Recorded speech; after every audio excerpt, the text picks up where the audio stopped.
Hey there, it's Leah. I'm excited to share an episode with you from the vault today that I think is especially relevant, defining your values. I want to start with why this matters now. We seem to be in a period of a ton of change and even more uncertainty.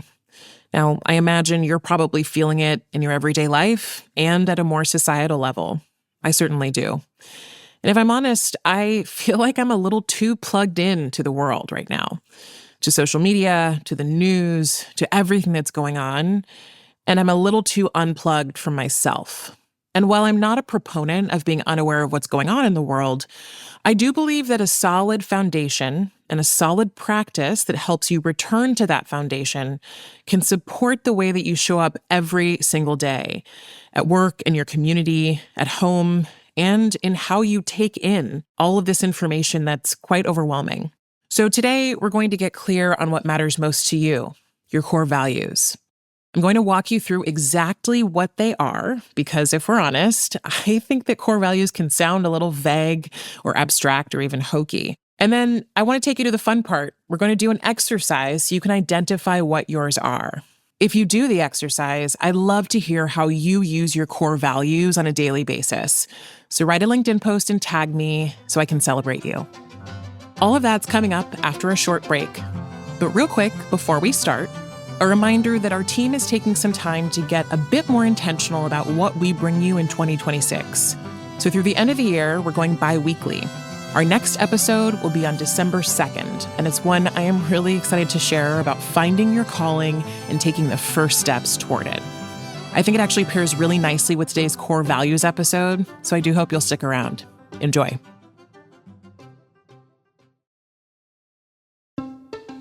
Hey everyone, from LinkedIn News, this is Everyday Better, a show about the tools you need to create positive change in your mindset, your work, and every other area of your life. I'm Leah Smart, LinkedIn senior editor and a certified professional coach, and I help people become better versions of themselves one day at a time. Every week, I sit down with a trusted voice, so together we can explore how to take small steps toward big changes, the kind we plan for, strive toward, or never saw coming. I want to start by sharing a bit about a developmental psychologist named Robert Kegan. His work revolves around adult development, but really it's kind of about how we can reach our fullest potential. Robert Kegan developed a theory about how our minds change as we develop.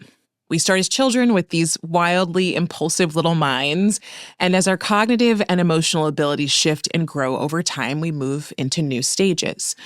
Now, in Kegan's theory, there are 5 stages of adult development, but not everyone reaches all of them, and that's not necessarily a problem. In fact, he says the majority of the adult population actually exists in the 3rd stage, which is called the socialized mind. In this stage, we tend to seek out external direction. So we look around us to figure out what's expected of us, what we should value most, and how we should behave. If you compare that to the stage that can come after, which is called the self-authoring mind, this one is a little bit different. It's where people align closely to internal values they've defined by themselves. They create some distance between them and the expectations and values that are passed down through their culture, whatever that may be. Now, I would bet most of us wouldn't mind being in that later category, that self-authoring mind. A lot of us would love to be guided by our internal sense of direction instead of feeling like we're at the whim of external pressures or what people think we're supposed to do. So what causes us to move from the socialized mind to the self-authoring mind? Kegan notes that for many people, this happens when there is some seismic shift in their lives, an inciting incident that could be voluntary or involuntary, something like a new relationship, a wedding, a divorce, infidelity, loss of a job, or deciding to quit a job. Something happens that forces you to see that following the prescribed path, that socialized mind stage, is no longer going to work for you. And I use the word forced intentionally because it's not necessarily a pleasant experience.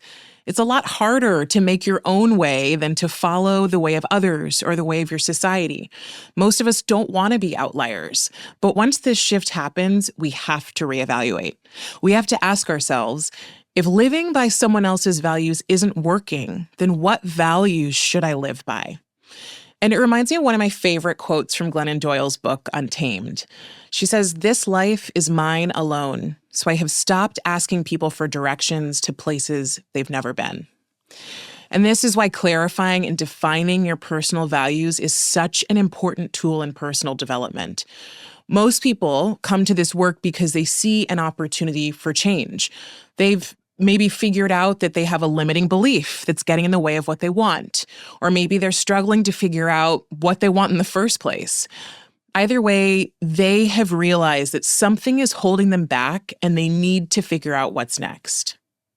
I know personally this was the case for me when I first started this work. And my inciting incident was about the direction of my career.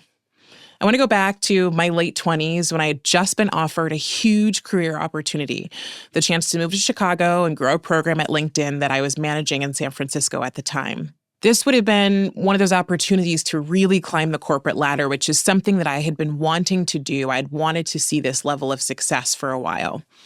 But for some reason, when I got that offer, and I can still remember the feeling, I had this guttural feeling of reluctance. People would ask me if I was excited, and I couldn't even force a smile about that offer. But I also didn't want to admit to myself that it wasn't right. Now, sometimes this happens, and it doesn't mean that it's definitely the wrong path for you, right? It might just be an expression of fear or self-doubt, and once you push yourself through, you'll start to thrive. But this sort of feeling is data that you should pay attention to either way. And for me, I realized that the tension I felt was actually around my values. I think I knew deep down that this job wasn't aligned with what I really wanted for my life, for my career, or who I wanted to be. And it didn't give me a sense of meaning. But I cared about what my managers, peers, and friends thought of me. And I wanted to have a good image. I wanted to be seen as successful and reliable. So I said yes. But then, a few months before I was supposed to move, I traveled to Chicago one last time for a work event. And in the middle of the night, it was wild, I shot up in my hotel room bed, and everything in me was screaming, "You cannot do this. This isn't right." I had this life-altering realization that I didn't want to climb this ladder.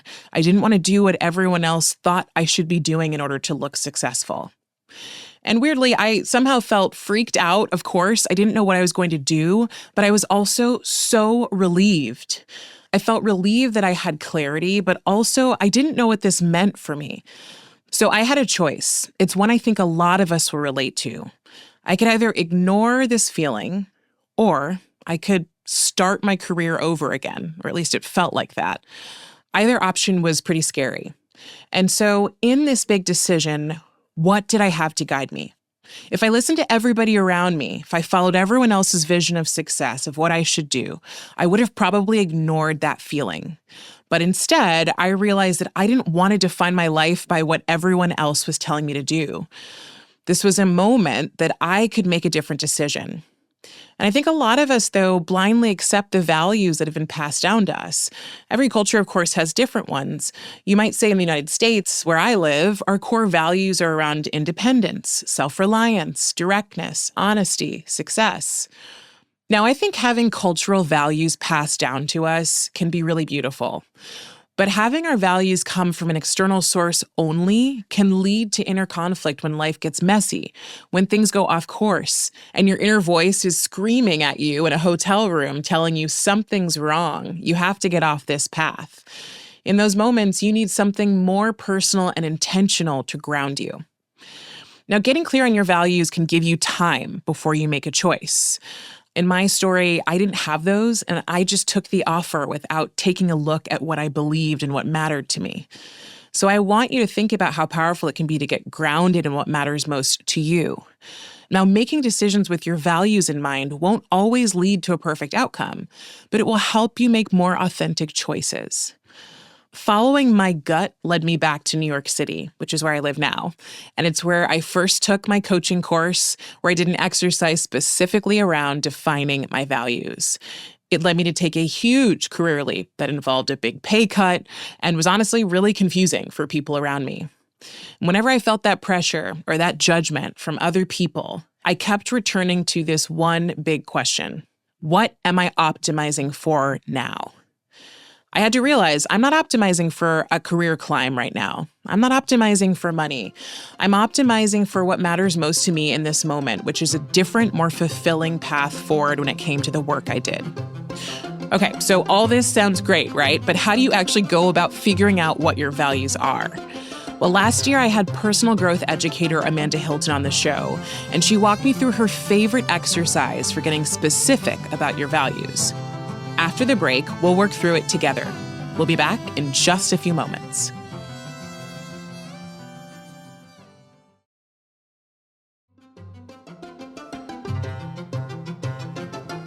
Before the break, we talked about the importance of defining values. I really love my conversation with Amanda Hilton, who is a personal growth educator. Now, before we dive into the exercise, I want to play a little bit of our conversation for you so you can hear how she thinks about the usefulness of core values. Here's Amanda. On the most basic level, our core values are the things that are most fundamentally important to us. So for many of us, for most of our lives, our core values, we have some sense of what they are, but they're kind of operating on this subconscious level, which, because we haven't taken the time to give language to them, they can also be hard to actually use. And it can leave us susceptible to other influences, whether it is ideas that we grew up with from our family coming in, or someone else's opinion, or all the marketing that we're constantly subjected to, influencing what we want, what we think we want.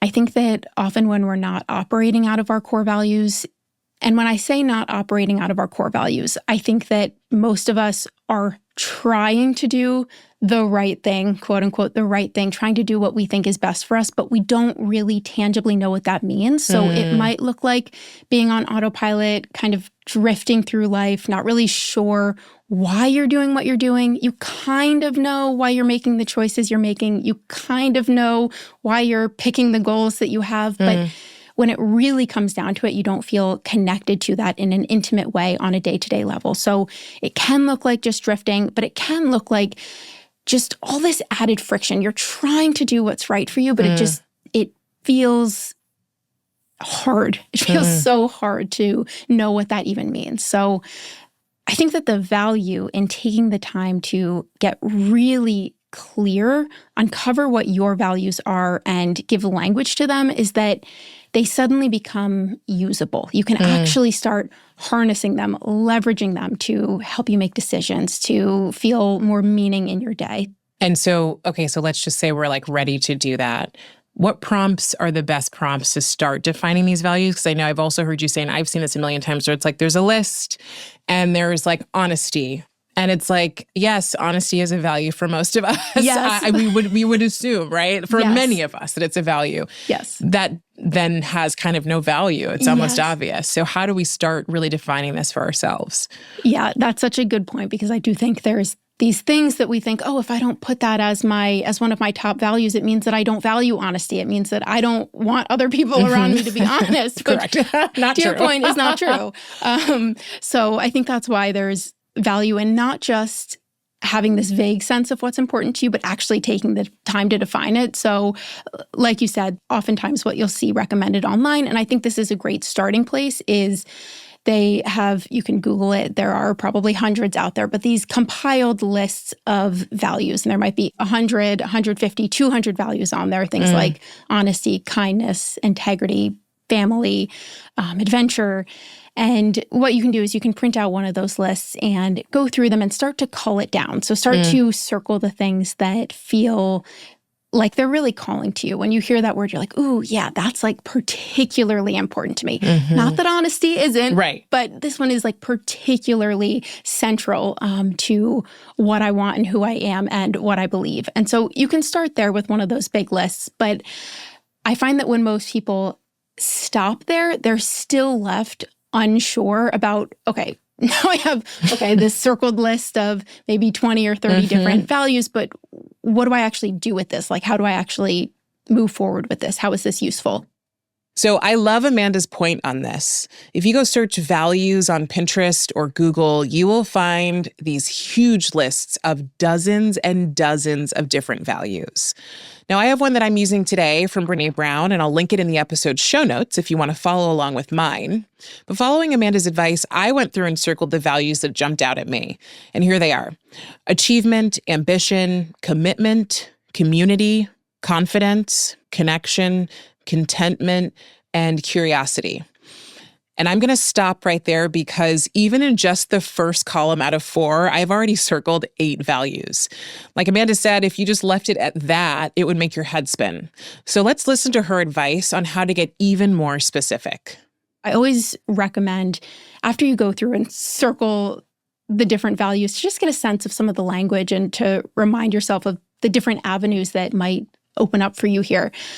To go through a list of prompts, questions, and a lot of people will do this in a journal, but if journaling's not your thing, you can also talk to a partner about it. Whatever. iPhone notes. One of my favorites is pressing record on the voice recorder on your phone and just speaking it out. Yeah. Just talk.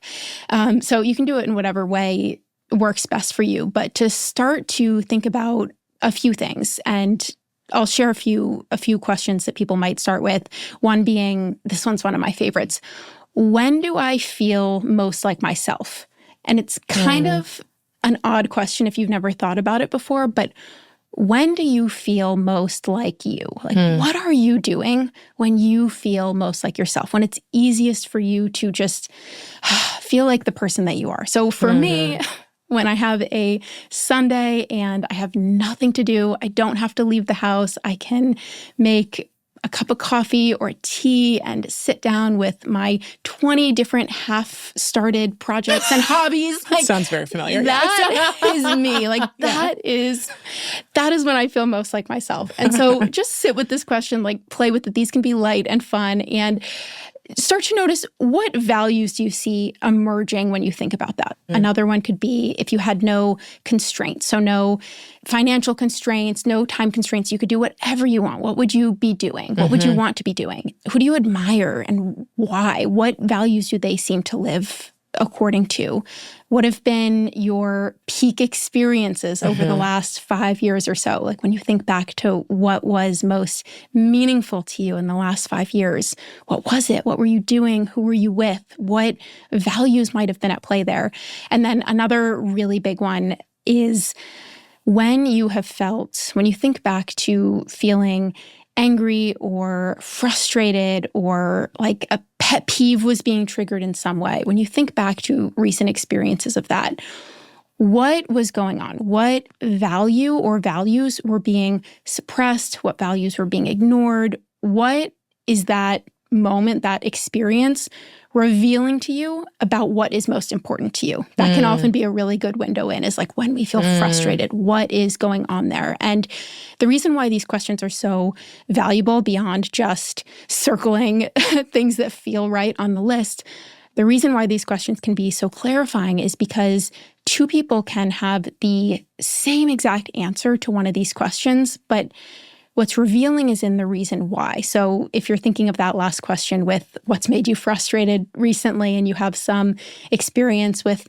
your boss saying something or doing something, it could be the same exact situation or very similar, but one person will come out of that and realize that the value that was being rubbed up against was compassion. That is something that is so central to them, and it didn't feel right to them when that value of compassion was not being honored by the other person. Another person will come out of the same experience and say, that also rubbed me the wrong way, but the thing that was really central here was self-expression. I was stifling myself. I was not speaking my mind. I didn't feel free to be able to share what was going on for me. And so these questions can be really clarifying to dig down below the surface a little bit more. Ooh, I love these questions. That one about moments of anger or a pet peeve is really easy for me, especially living in New York City. I cannot stand when I am walking down the street and people are standing there taking up the entire sidewalk to be on their phone or talking with friends, and then they don't acknowledge other people's presence that need to get by them. It's one of those little things that really just irks me. The surface way to look at it is that I really don't like when people don't have spatial awareness, but that's not actually what bugs me about it. For me, it's a little deeper. It feels like it's rude and disrespectful, and it's a lack of seeing other people's humanity or needs. So thinking about this question helps me clearly see that in this long list of values I've circled, respect is one that truly is important to me. Okay, now that I've got that off my chest, let's focus on a more positive experience. I love Amanda's questions about when we most feel like ourselves. For me, that answer is pretty easy. You've probably heard a lot about my morning routine. This time of day is really important to me, especially on weekends when I really have the time to wake up early, get the exercise I want, meditate, go on a long walk with my dogs, journal, and think about what I want to do for the rest of the day. And hopefully my day involves some sort of quality time with the people I love. But ultimately, what's so important to me about my morning routine is that it's time when I'm not frantically running from place to place. I'm getting a moment to intentionally get grounded in the things that fill my cup so I can be my best self later on. Okay, so what values are present in this experience? The ones that jump out at me from my long list, and you probably will have a long list too, are adventure, balance, commitment, community, connection, contentment, curiosity, faith, freedom, growth, harmony, intuition, kindness, personal fulfillment, respect, simplicity, spirituality, tradition, vision, and wholeheartedness. We still got a lot going on, right? So let's hear more from Amanda on where we go from here. So after you circle, you get some language ideas, you've jotted down these various answers, maybe you've lived in them and added to your journal. The next step of the process is to look at everything that you have and start to notice any themes and threads. And what I found with everyone who I've done this process with is that when they look at everything that they have, they typically are able to begin to group them into 5 to 10 central ideas that are coming up.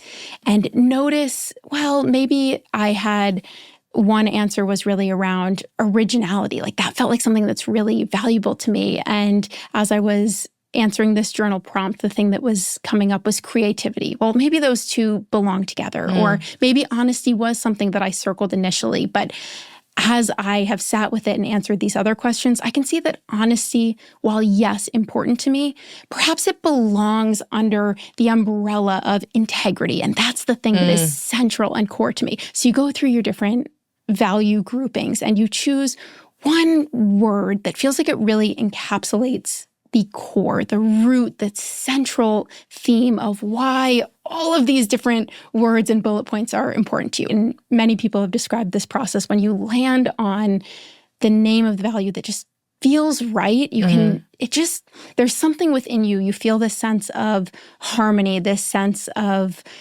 everything just comes together. It just feels like, ooh, yes, that's the right word for me. And then you can look at each of your 5 to 8 values and come up with some sort of statement, some sort of description, a couple of additional words, maybe a sentence that demonstrates what that value means to you specifically. Now, Amanda here is talking about making groups from your pared down list of values. But sticking with the example of my morning routine, I want to see if there's a central theme among those values that I can identify. So I went through my laundry list of values I circled for that experience and picked the ones that felt most right for me. And those were contentment, intuition, kindness, optimism, tradition, vision, and wholeheartedness. So what do these have in common? For me, there's something about all of these words that feel really warm. There's like a sense of wholeness and connection.